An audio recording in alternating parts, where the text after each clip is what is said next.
Hello बच्चों, let's read out the question first. The effective resistance between the points P and Q of the electrical circuit shown in the figure is. So यहाँ पर हमें electrical circuit given है जिसमें कुछ resistance यहाँ पर हमें कनेक्टेड दिख रहे हैं और ये PQ टर्मिनल के अक्रॉस में इक्विवेलेंट रेजिस्टेंस क्या निकल के आएंगी वो हमें फाइंड आउट करना है. सो बहुत ही बेसिक सा क्वेश्चन है. चलिए स्टार्ट करते हैं हम सोल्यूशन से. But before of it, let's talk about the key concept which we are going to use here for this question. So यहाँ पर हम सिंपली फॉर्मूलाज का यूज करने वाले हैं कि देखिए जब कभी दो रेजिस्टेंस हमें सीरीज में जुड़ी हुई दिखे सो उनका R इक्विवेलेंट किसके बराबर आ जाता है. सिंपली हम बोल देंगे R1 प्लस R2 के बराबर. और जब हमें दो रेजिस्टेंस पैरेलल में कनेक्टेड दिखे, ठीक है, सो उस टाइम पर हम R इक्विवेलेंट लगा देते हैं R1 into R2 divided by R1 plus में R2.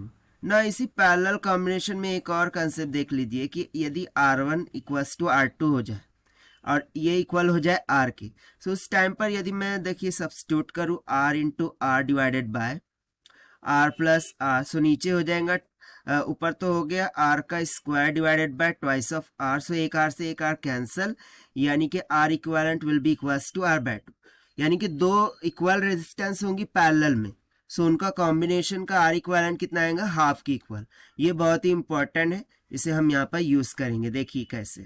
सो देखिए सबसे पहले यदि मैं यहाँ पर देखूँ सो ये ट्वाइस ऑफ R है, ये भी ट्वाइस ऑफ R है, ये ट्वाइस ऑफ R है, ये भी ट्वाइस ऑफ R है, यहाँ पर 2R, यहाँ पर 2R. यानी कि एक तरीके का ये सिमेट्री सर्किट ड्रॉ कर रहा है. सो यदि मैं यहाँ पर एक काम करूँ कि इसको ओवरलैप करो, यानी कि इसको थोड़ा सा फोल्ड कर दूँ PQ पॉइंट से मैं इसको फोल्ड कर देता हूँ, राइट. सो मैंने यहाँ पर ड्रॉ कर लिया P, ठीक. यहाँ पर मैंने पॉइंट ले लिया Q. अब P और Q के बिटवीन में हमें दो रेजिस्टेंस देखने को मिल रही है, ये R वाली, ठीक है, दो स्मॉल R वाली, ये मैंने ड्रॉ कर दिया, ठीक. अब यहाँ पर देखिए ये 2R वाली एक रेजिस्टेंस आ रही है, ठीक. ये 2R वाली एक रेजिस्टेंस और ये जो ऊपर वाले 2R है इसको फोल्ड करने के बाद ये इसके साथ ओवरलैप करेंगी, यानी कि यहाँ पर एक और रेजिस्टेंस आ जाएंगी 2R की. इतना क्लियर हो गया, राइट. ना सिमिलरली यहाँ से मैं यदि इस तरफ देखूँ सो ये एक 2R की रेजिस्टेंस हमें दिख रही है, ठीक. और ये जो ऊपर वाले 2R है जब इसके साथ फोल्ड करूंगा सो इसके साथ ओवरलैप करके हुए इस तरीके से पैरेलल में जुड़ जाएंगी, that is twice of R. इतना क्लियर हो रहा है. फिर इस तरीके से इस साइड भी मैं डायरेक्टली सर्किट इस तरीके से ड्रॉ कर सकता हूँ, दैट इज ये हो गए 2R और ये भी हो गए 2R. ये एक दूसरे का कहाँ पर आ चुकी है, पैरेलल में आ चुकी है, राइट. सो देखिए हमने जब सर्किट को रीड्रॉ किया सो इस तरीके से कुछ सर्किट ड्रॉ करके आया ना. सी ये पॉइंट और ये पॉइंट में कंफ्यूज ना होइएगा, ये दोनों का पोटेंशियल सेम है, यानी कि ये 2R पैरेलल में हो गया, 2R पैरेलल, 2R पैरेलल, यानी कि तीनों ब्रांच में हमें इस तरीके से पैरेलल कॉम्बिनेशन मिल गया. सो इनके पैरेलल कॉम्बिनेशन हम फाइंड आउट कर लेते हैं, ठीक है. सो स्टार्ट करते हैं सबसे पहले तो ये वाले कॉम्बिनेशन से जिसको मैं ग्रीन से राउंड अप कर रहा हूँ. सो इस कॉम्बिनेशन का जो R इक्विवेलेंट होगा उसे हम R इक्विवेलेंट फर्स्ट मानते हैं. So this will be equals to, इनका पैरेलल कॉम्बिनेशन है और देखिए दोनों रेजिस्टेंस सेम है. सो उसके लिए मैंने ऑलरेडी कॉन्सेप्ट में बता दिया था कि जो इनका R इक्विवेलेंट होगा वो इनके हाफ के बराबर होगा, यानी कि 2R है, सो इसका हाफ कितना हो गया, सिंपली R. सो इन दोनों का जो कॉम्बिनेशन है वो तो कैपिटल R के बराबर आ गया. उस तरीके से ये वाली रेजिस्टेंस और ये वाली रेजिस्टेंस इनकी भी जो इक्विवेलेंट होगा वो सिंपली कैपिटल ऑफ R के बराबर आ जाएगा.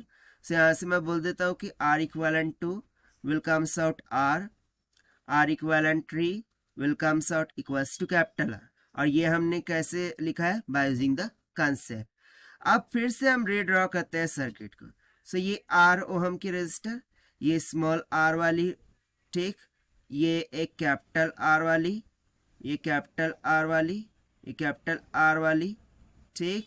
ये इस तरीके से अब हमें जुड़ी हुई मिल रही है. और यहाँ पर हो गया हमारा पॉइंट A, यहाँ पर हो गया हमारा point B.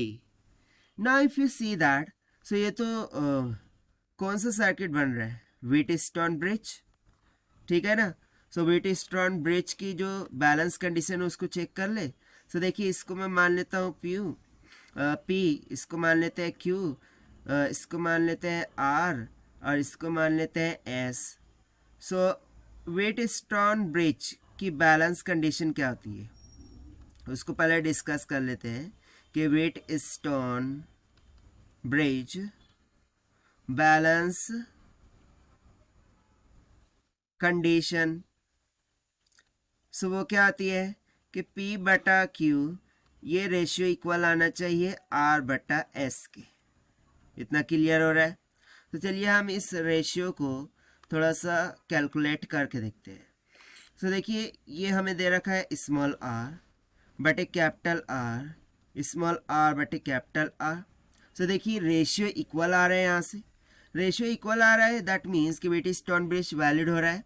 And this implies that कि ये वाली जो रेजिस्टेंस है मिडल वाली, ठीक, सॉरी इसमें एक करेक्शन कर लीजिए, देखिए इसको हमें लेना होगा S, ये इसको मानिए S, ठीक।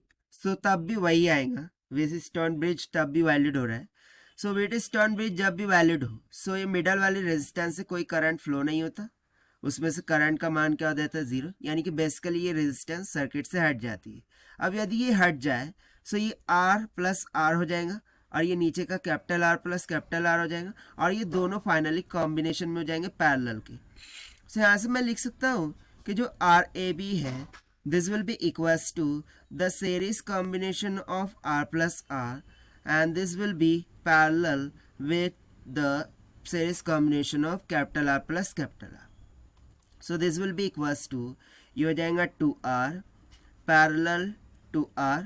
ना पैरेलल कॉम्बिनेशन के लिए सेकंड फॉर्मूला यूज करेंगे, that is R1 into R2 divide by R1 plus R2। So R1 की जगह पे 2R है और R2 की जगह पे 2 इंटू कैपिटल R है, डिविडेंड में हो जाएगा 2R plus 2R। So this is equals to, ठीक, यहाँ से RAB, ठीक, RAB will be equals to 2 into 2 कितना हो गया 4 into small r capital R divided by 2 को कॉमन ले लिया R plus capital R। So this will comes out to be 2 small r into capital R divided by small r plus capital R। So देखिए ये हो जाएगा हमारी final equivalent resistance it between the 2 points A and B।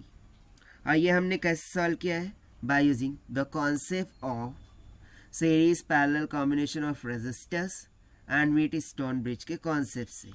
Now let us take the option, so option A will become correct. So this is the required solution. I hope you understood well. Best of luck. Thank you.